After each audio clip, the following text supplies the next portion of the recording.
What's up, YouTube? So today on Undisputed, Skip and Shannon are going to talk about the New England Patriots and how they are going to another Super Bowl. So last year they lost the Super Bowl to the Philadelphia Eagles.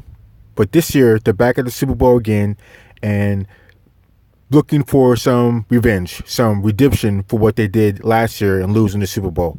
So Bill Belichick says it's no big deal that they're back at the Super Bowl and that they're not worried about trying to redeem themselves. But other players are saying, this is going to be a huge game. This is time to redeem ourselves for what happened last year.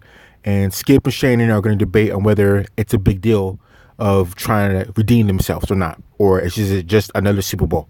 So let's hear what they have to say. Super Bowl. And Why do we show that to the Eagles in the Super Bowl last season? I didn't pick that, Skip. Sorry. Bill Belichick was asked yesterday. What Brady hater chose that? Who did this? Who did that? Brady was asked yesterday if last year's loss made the Patriots any hungrier this time around. He said, quote, "There's nothing in the past that does or doesn't help us." We got to show some footage from the loss. We got to show people that we're fair and biased here. I think it might have had something to do with that. Did you call for that?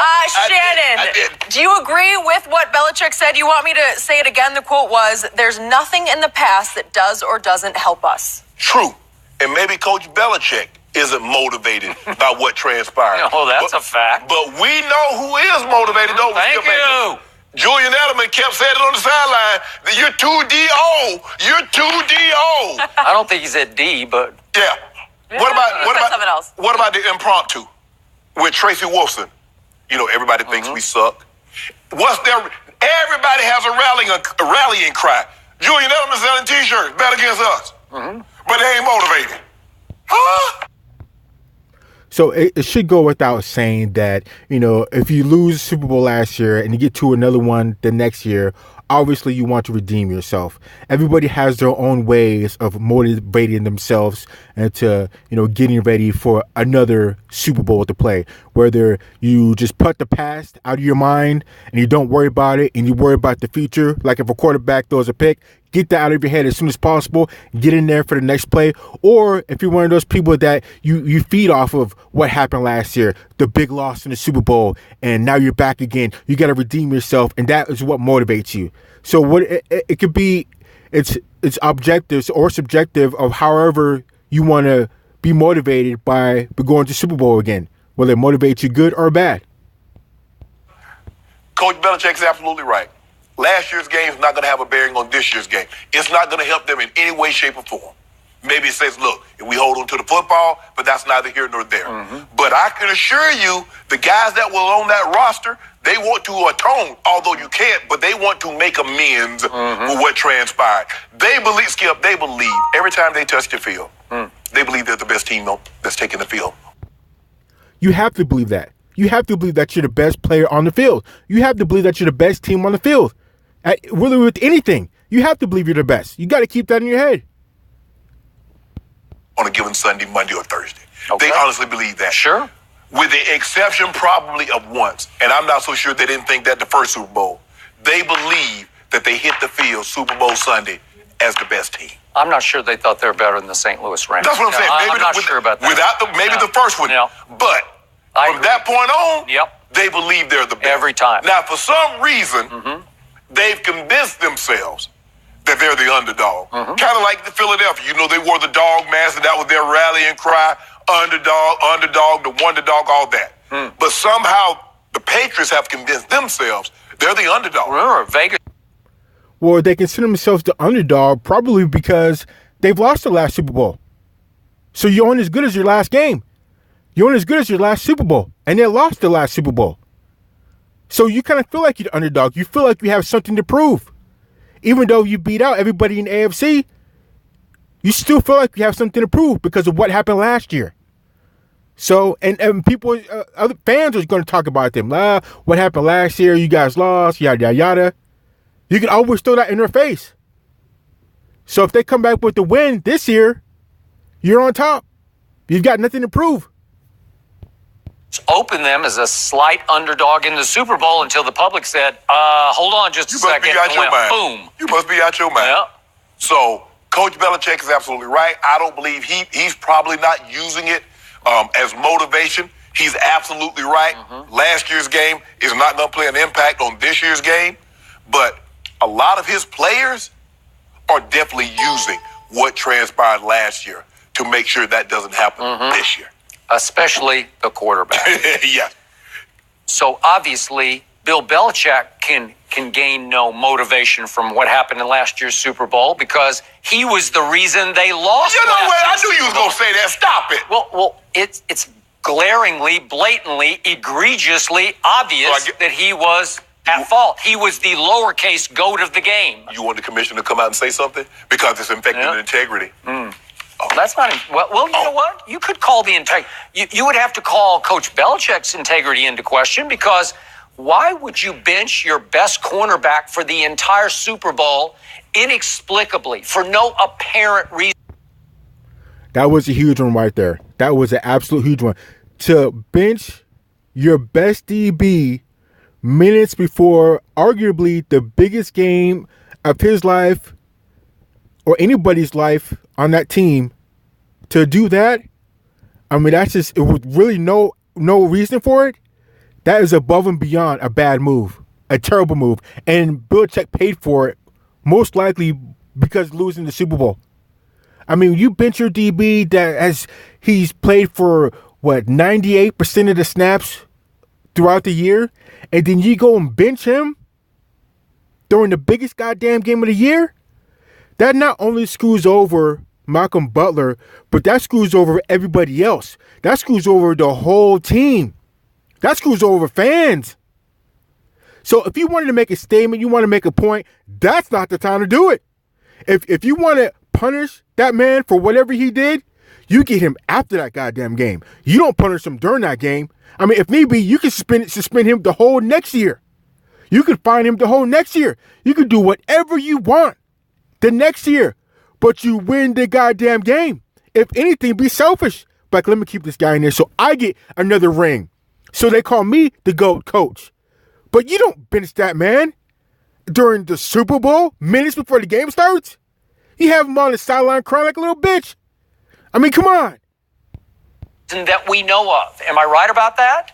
Why would you keep Malcolm Butler in tears on the sideline? Do you not trust Coach Belichick? I do not. Not after what Seth Wickersham had reported via ESPN at the previous trade You deadline. didn't trust him before that. Okay. Well, all I know is that the report was that Robert Kraft ordered Bill Belichick to trade Jimmy Garoppolo. Okay. And it's highly possible that he was, well, his friend said in the piece that he was Very angered. upset. He was, what was the word? He was demoralized. Right. Angered. He was furious and demoralized. Those are the two words from his friends of Belichick that were quoted there. Yeah, so think about it. The one time, it's been one time. I mean, it's not all the times that you got said yes. It's the one time you was told no. Okay, so did that start affecting the coach's judgment as he made strategic decisions down the stretch? I don't know about that. I start to wonder because was it possible that he was still in a pouty mood, that he was in a sabotagey mood, and for some reason he saw some ghost in Malcolm's behavior that week? And again, Malcolm says, remember, here's the statement Malcolm released the next day on Instagram. He said, during Super Bowl week, I never attended any concert, missed curfew, or participated in any of the ridiculous activities being reported. That's from Malcolm Butler the next day on Instagram. Guess who liked that? Tom Brady liked that, so he endorsed that. He signed off on that. He underlined that, right, and said, love you, Malcolm. You are an incredible player and teammate and friend, always with 6 exclamation points. So Tom is saying, thank you for saying that. Because like I said before, anything short of killing somebody, anything short of, killing a bunch of children in elementary school, you play Malcolm Butler. You play your best goddamn DB. I mean, you got to be kidding me. I mean, it's almost to the point Malcolm Butler should have just gone out there and just played. Like, you know what, fuck you, coach. We gotta win this goddamn game. Especially at halftime. Like I said, anything short of murder, you play that man. Everything else can be worked out, figured out. You get a DUI, you get in a fight at the bar, you get caught doing drugs, you get caught picking up a prostitute somewhere, whatever happens, anything short of murder, you are playing. We can take care of whatever after the Super Bowl. Pulling that man out just before the game starts is not the time to punish him. Everybody knows it. Tom Brady knows it. Teammates know it. The fans know it. Malcolm Butler saved his legacy. When he got that pick in the end zone, saved Tom Brady's legacy. Because up until then, what would he have been, Skip Bayless? He would have been a guy who had thrown for 124 yards and 2 touchdowns in the fourth quarter against the Legion of Boom. And guess what? Yep. He threw for 505. In the Super Bowl, and had he won it, it'd been the greatest playoff performance in NFL history. You want to talk about sticking in somebody's craw? It sticks in 12's craw. He has been obsessed this year with getting even for what happened in that Super Bowl last year. And yes, he did fumble at the end of the game, but it wasn't. No, take the quotes off. Wait. It wasn't an unforced error. It wasn't like he made a mistake like he did to Reggie Ragland. Ball secured. He didn't secure the ball, so that's a mistake. He's trying to do too much. And it was a great play by Brandon Graham, and you have to admit it was a great play. It was a great play. It's what you call a forced error. Sometimes one guy, a very good player in Brandon Graham, just makes a better play. It's not Tom Brady's fault. You just have to give credit to Brandon Graham. Hold on, I just trying to figure. He threw for an all-time record. Nobody in the history of this league in any playoff game has ever thrown for more than 505. Whose restaurant did he attend after the game? 505. Whose restaurant did he attend after the game? What if your best cornerback had played all 4 quarters with the backup quarterback? Wait a second, I haven't finished. With the backup quarterback for the Philadelphia Eagles be the Super Bowl MVP by hanging 41 points on Bill Belichick's defense?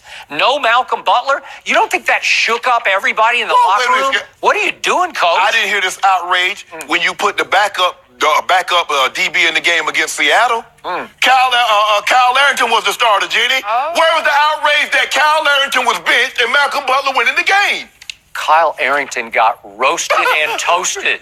Nobody cared about that because every time I looked up, he was trailing somebody who was catching one over his head. So in other words, you trusted Bill Belichick's decision on that, just not this. Tom Brady was down 24-14 to Seattle as the fourth quarter started, and you know the rest of the story. That was all-time clutch from the clutchest quarterback ever. Malcolm Butler saved his legacy. Say it with me. No, he didn't say.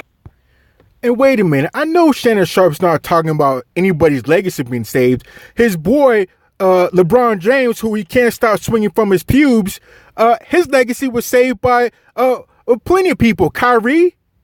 Do we need to talk about Kyrie's clutch shot? I mean, come on. Do we need to talk about Jesus Shuttlesworth saving LeBron? I mean, come on.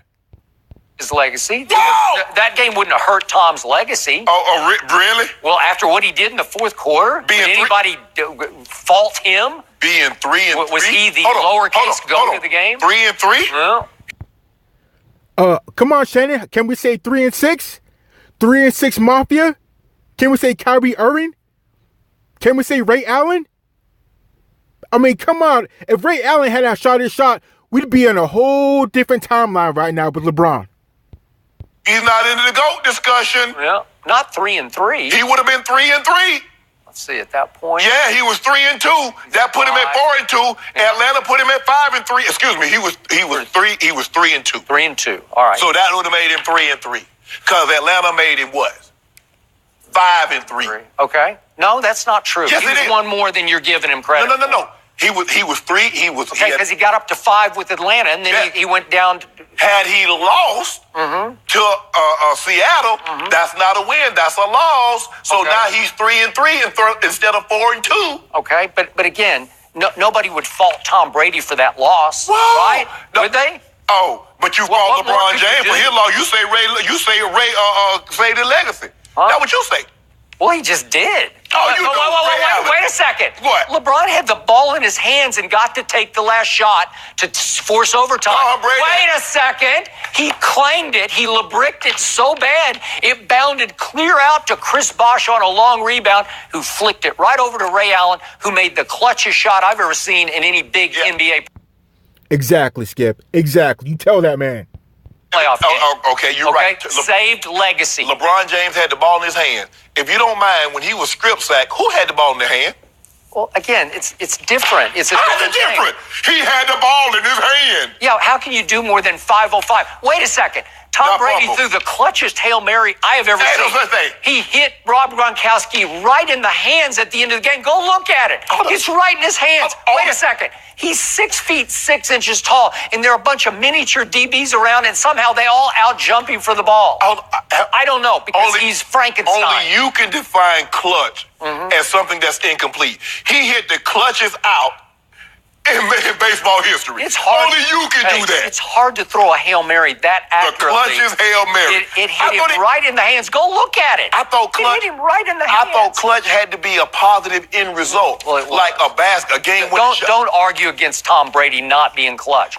He's the clutchest performer in the history of sports. Skip, I'm not arguing that. Okay, so the point here is he has been on a mission all year long to get even with what happened in that Super Bowl, and I'm sure in his heart of hearts, he thinks it was his coach's fault. Because remember what he told Jim Gray in the offseason, right? Are you happy? That's right, Skip. Tom Brady does want to get even. Look at every time Tom Brady has been screwed over or the league has messed with him. What happened during Spygate? Got in trouble over Spygate. What happened during the season? Spygate happened like early on in the season, like week 1 or 2. What happened? They ran the table and went to the Super Bowl. And what happened?